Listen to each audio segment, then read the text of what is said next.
complémentarité entre chaque poste. On voulait, avec JD et le staff technique, avoir un meneur créateur, mais pas que, avec du tir, être capable d'être très menaçant. On a trouvé Brandon Taylor, il fallait à ça l'associer à un poste 2-2-1 américain.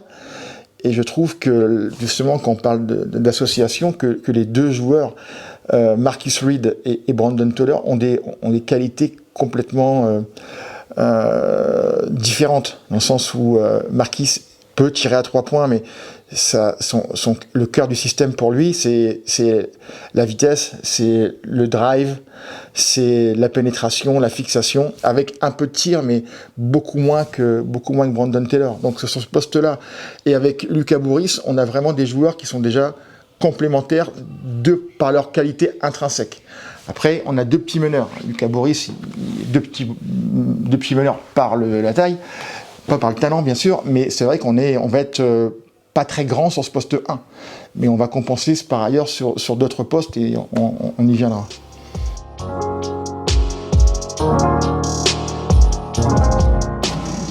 Au niveau poste intérieur, bon, on perd Gavin Ware, on perd Itai Segev. En fait, on perd un joueur qu'on voulait garder, c'était Gavin, bien évidemment, mais compliqué, on n'a pas la Coupe d'Europe.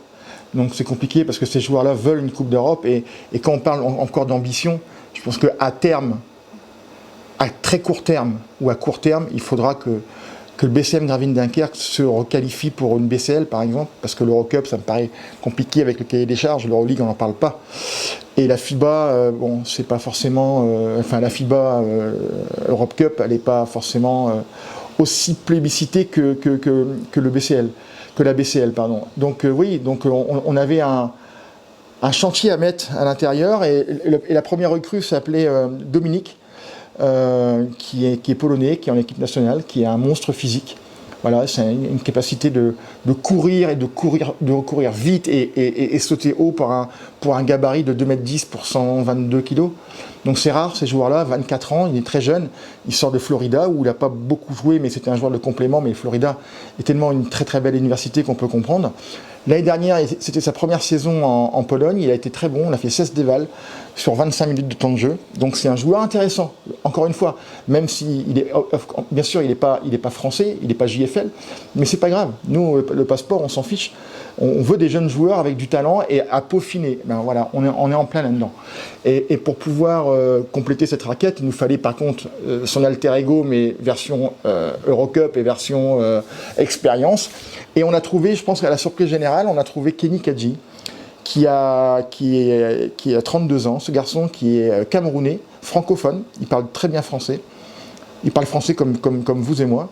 Il a une expérience européenne qui est énorme, beaucoup d'Eurocup. Moi je l'avais joué à l'époque quand il était à Tofas avec le CSP Limoges. Et c'était un joueur, pour la petite histoire, qui m'avait dit un jour j'aimerais bien revenir en France.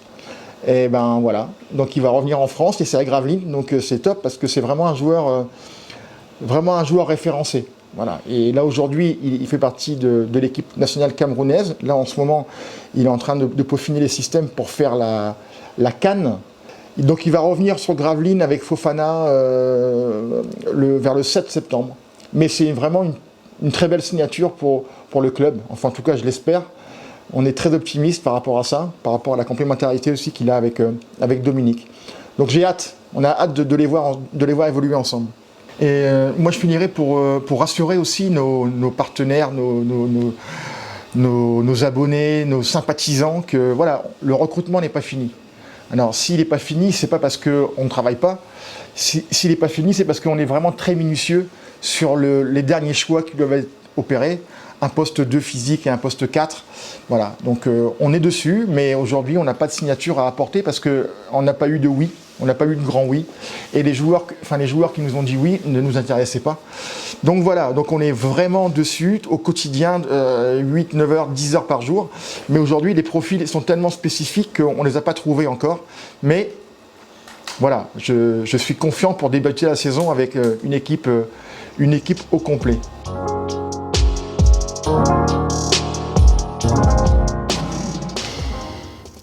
On l'a dit haut et fort l'année dernière.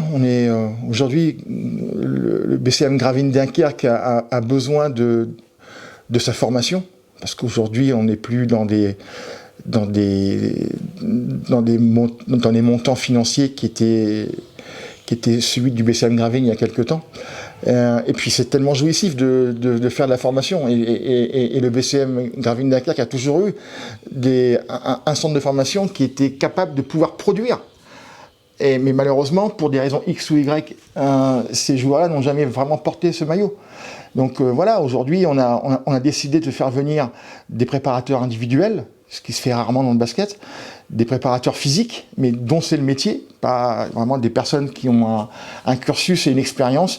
C'est justement pour pouvoir, les jeunes joueurs, mais pas que, c'est de l'accentuer. Et on l'a traduit cette année par, évidemment, Lucas Bourris pour la 2e saison, hein, une personne qui a été éduqué, qui a été formé à Gravelines, et aussi Damas. Voilà, Damas qui vient d'avoir son premier contrat pro.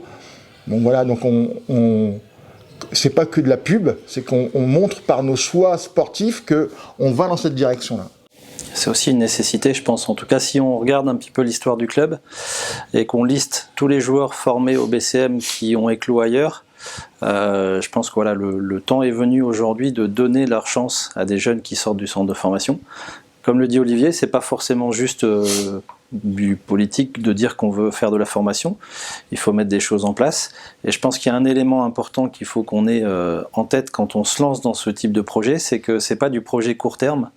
C'est des jeunes joueurs. Je veux dire, Lucas Bourris, par exemple, a fait une saison de Jeep Elite l'année dernière, alors que en termes de catégorie d'âge, il était sur une dernière année espoir.